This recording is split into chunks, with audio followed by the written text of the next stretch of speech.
Bonjour à tous et à tous, bonjour à tous les suiveurs et à tous les inconditionnels de Grégoire Omnisport doomu Gaye Ndiaye warul tiit warul ragal maa ngi di bëggee di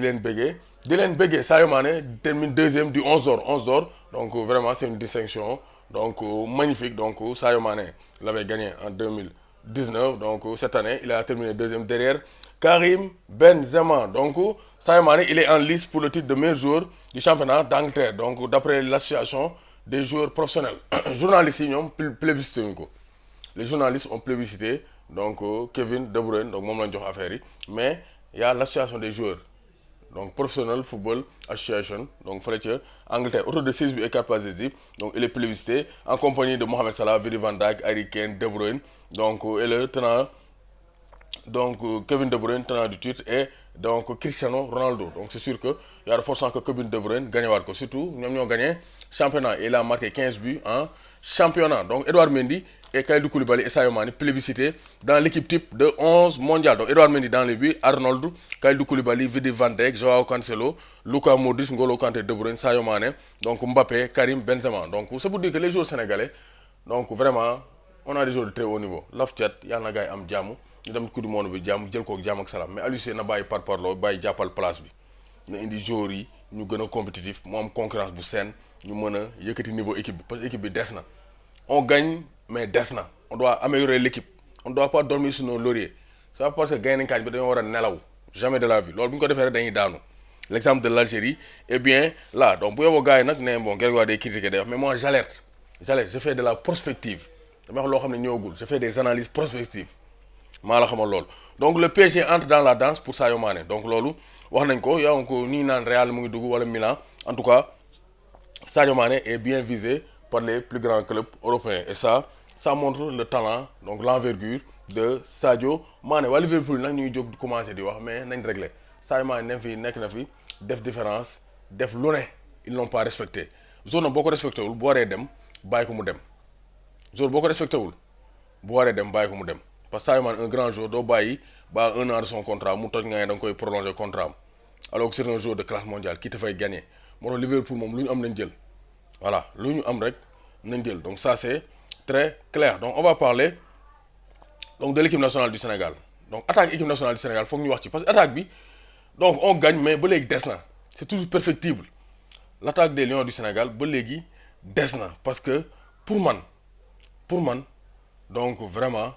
il faut que Aliou Cissé jël ay responsabilités ñemee jouer offensif on n'a pas une petite équipe on est la meilleure équipe africaine du moment et on fait partie des meilleurs joueurs on fait partie des meilleures équipes au monde on a les meilleurs joueurs au monde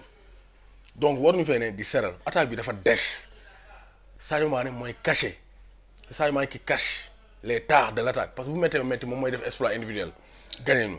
te loolu dañoo war a xool ay alternatives parce que si Sadio Mané kenn ñaan ko yàlla mu am suspension wala mu blessé mais fu ñu jëm même si on a gagné ici sans Sadio Mané mais c'était un match à la portée des Lions mais dans les grands rendez-vous donc on a besoin d'un grand Sadio donc de grand Sadio Mané sinon Sénégal day am problème donc loolu nag pour Aliou Cissé donc remédier ici il faut faire confiance aux joueurs offensifs dañ koy féliciter donc il a appelé des joueurs offensifs Demba Seck c'est un joueur offensif un gaucher un Fadiga Iliman Ndiaye c'était une évidence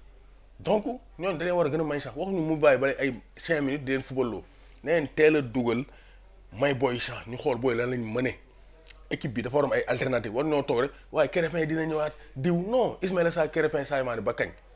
ñooñu sont des piliers mais il faut avoir des doublures de très haut niveau Diao Baldé moom gis nañ li tax mu koy woo da koy woo pour muy feccal gars yi di indi ambiance comme loolu la koy woowee ku ñëw mu fecc àndaat daal li fecc parce que du point de vue footballistique Diao Baldé est hors sujet il est non partant ay Pape Ousmane Sakho ay Lamine Diadio bu Casa yi sax ñoo gën a performant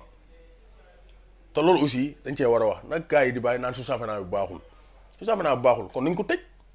mais les meilleurs joueurs du championnat ku dem Europe jouer benn match ñu woo la équipe nationale ab ñu ne jour championnat bi baaxul Bamba Dieng dugalu fi 12 bi woowuñu ko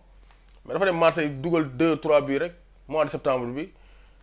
safar bi neex gars yi woo ko alors que fii la jógee donc quand même c'est que Sénégal gars yi gëmul Sénégal dañuy wax mais boo gëmul sa football local kan moo koy gëm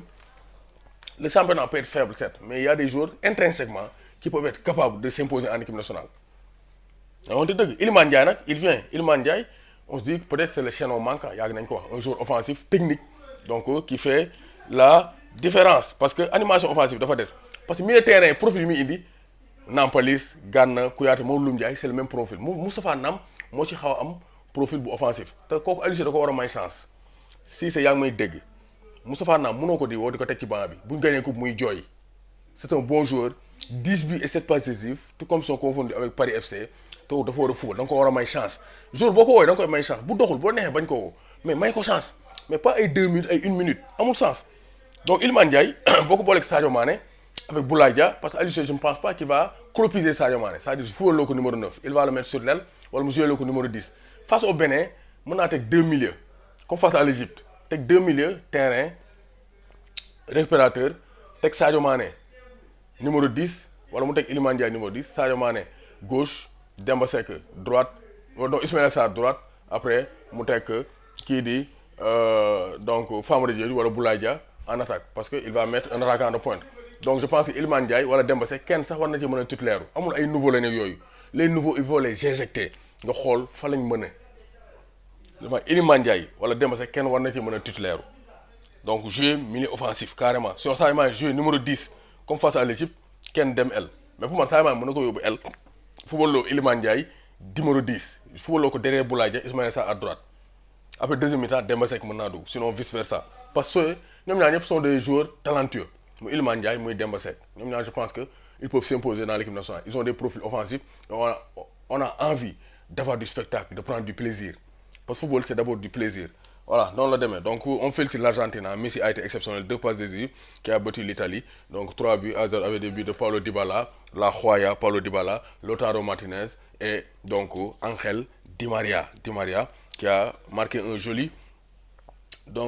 pichenette donc Ukraine efface l'Écosse 3 buts à 1 Yarmolenko donc vraiment une belle équipe ukrainienne Zichenko Mykolenko donc c'était le trio Yaremchuk donc ils ont battu donc l'Écosse 3 buts à 1 Écosse nag mun ñëw football c'est le kick and rush sont des Britanniques moo tax donc ils ont tous des problèmes donc Robertson ne jouera pas le mondial prochain de même que Che Adams donc Pays de Galles Ukraine dimanche 5 juin ku ci gagné di nga am sa ticket pour mën a dem fële ca Qatar donc ça c'est très clair donc gis nañ ne aussi Ligue des Nations il y a des attractions Espagne Portugal ainsi de suite donc Belgique Pays-Bas donc ça sera sont des matchs amicaux mais bon les entraîneurs vont faire tourner parce que saison bi dafa gudd il y a beaucoup de matchs dans les jambes pour bañ a blesser joueurs yi gaañ leen donc ils vont faire tourner donc football loo remplaçants yi quelques remplaçants yi pour mën a donc pour mën leen may chance donc doomu Gaynde Njaay warul tiit warul ragal attaque bi Aliou Cissé doit être courageux bàyyi 3 milieux yi muy football beneen ngay jouer à domicile tegal 2 milieux yaay choisir nag nga teg Sadio Mané donc Iliman Ndiaye Ismaïla Sarr Boulaye Dia après mu jeex donc après di nga mën a am temps def say remplacement donc noonu la demee maa ngi di bëggee bu baax di leen ne quand c'est important c'est sur Grégoire Omnisport gars yi nag nga xam ne xiir baa ngi fi Aliou Cissé bu deful rek xiir bi da koy dal bu bokkul ci mafia bi rek xiir bi da koy dal